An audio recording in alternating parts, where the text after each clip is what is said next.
A pursuit on I-29 into Fremont County, Iowa, leads to the arrest of two Omaha women on drug trafficking charges. The Fremont County Sheriff's Office tells us it all started last night when deputies tried stopping a vehicle in Hamburg with no plates.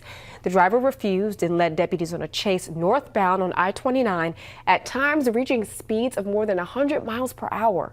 The chase ended almost 25 miles later.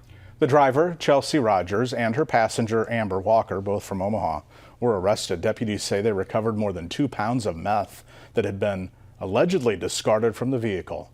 Both women are being held on a $25,000 bond.